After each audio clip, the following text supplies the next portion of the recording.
Parlons de la dette publique, qui est au cœur de toutes les préoccupations politiques du moment.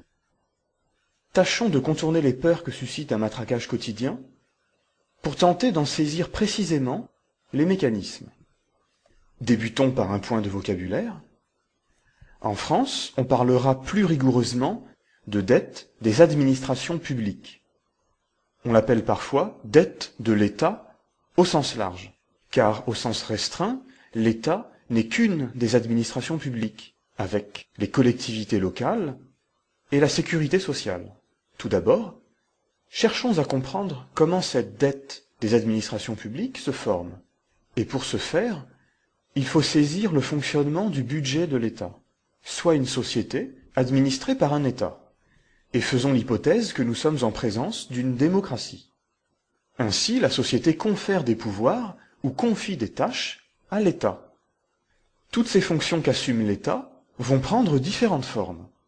Tout d'abord, les pouvoirs fondamentaux qu'exerce tout État, les pouvoirs dits régaliens, police, justice, armée, auxquels certains ajoutent le pouvoir de création monétaire, qui se révélera très important pour la suite du propos. Et l'État peut assurer quantité d'autres tâches, selon qu'il obéit plus ou moins au modèle d'un État social. Administrer, exercer un pouvoir ou encore assurer un service coûte de l'argent. Pour désigner ces sommes, on parle de dépenses publiques.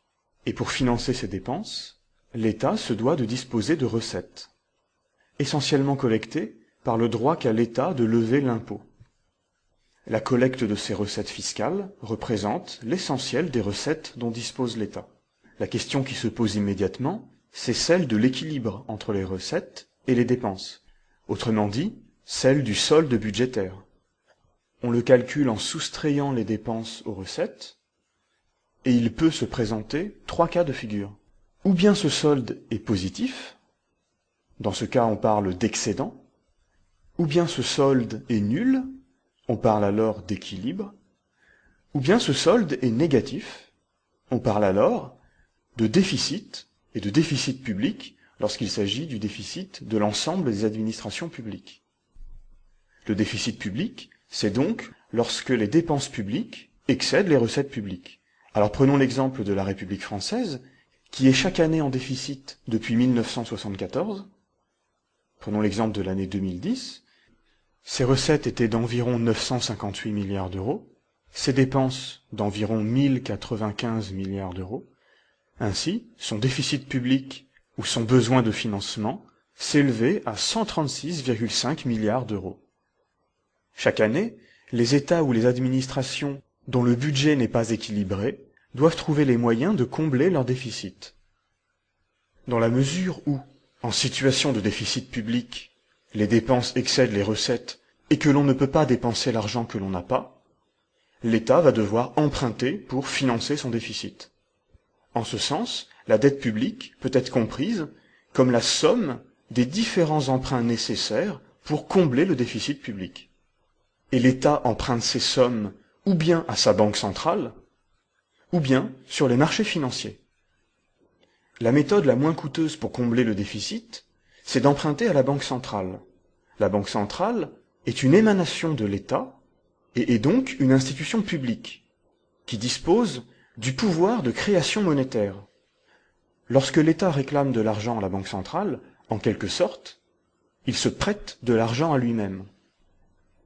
Cet argent est souvent généré par création monétaire et est prêté à l'État à des taux nuls ou quasi nuls. Une telle pratique a souvent eu pour effet de générer de l'inflation, c'est-à-dire de faire perdre à la monnaie de sa valeur. Aussi, dans les années 70-80, économistes et hommes politiques décidèrent qu'une des priorités des politiques économiques était de lutter contre l'inflation.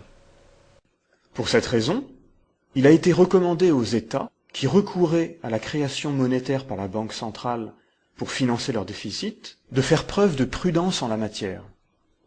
Et pour s'assurer de la bonne application de ces règles prudentielles, on chercha à construire juridiquement l'indépendance de la Banque centrale à l'égard du pouvoir politique, avant d'en venir, dans certains États, à purement et simplement interdire à la Banque centrale de prêter à l'État. C'est notamment le cas de la République française, au moyen de la loi dite Pompidou-Giscard de 1973, ou encore de tous les pays appartenant à la zone euro ayant signé le traité de Lisbonne de 2007. Le deuxième moyen de combler le déficit, c'est de faire appel à des investisseurs privés, c'est-à-dire d'emprunter sur les marchés financiers.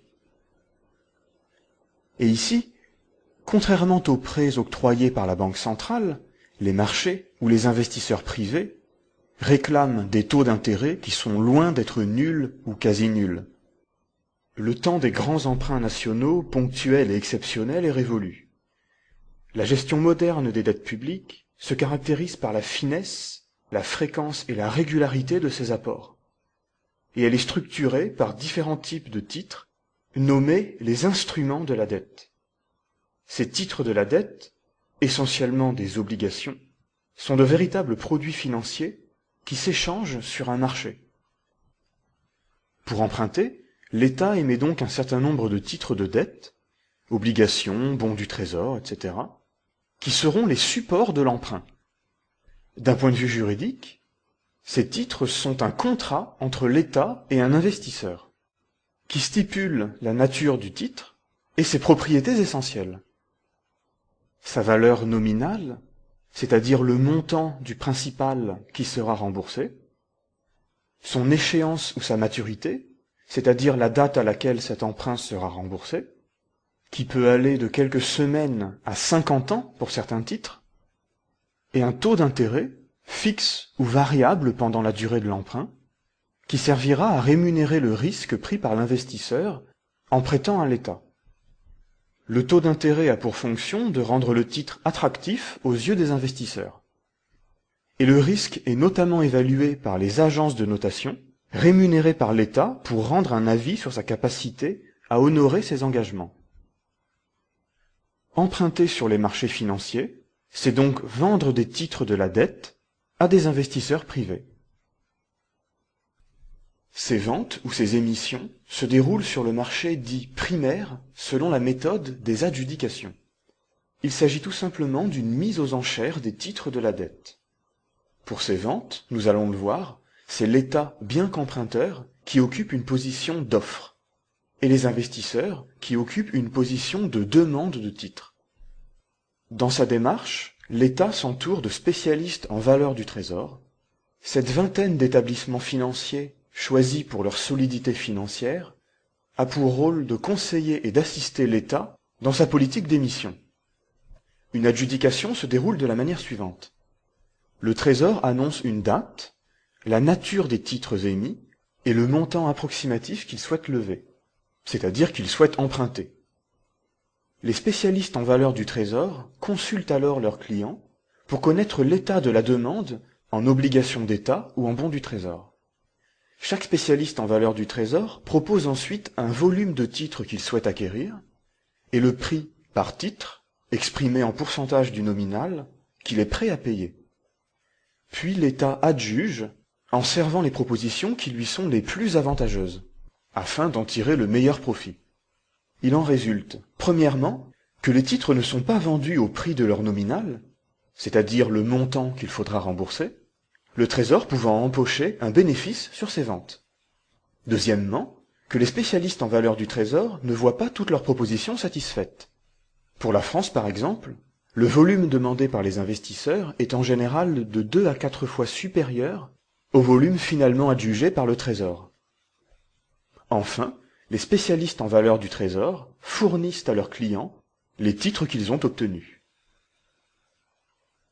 Par la suite, s'organise un véritable marché dit secondaire ou encore marché de l'occasion, où s'échangent les titres de la dette. Chaque agent économique potentiellement détenteur de l'un de ces titres, État, parfois ménages, institutions internationales comme le FMI ou la Banque mondiale, ou investisseurs institutionnels, banques, sociétés d'assurance, fonds de pension, peuvent alors vendre leurs titres ou en acquérir de nouveaux à un cours fixé par le jeu de l'offre et de la demande.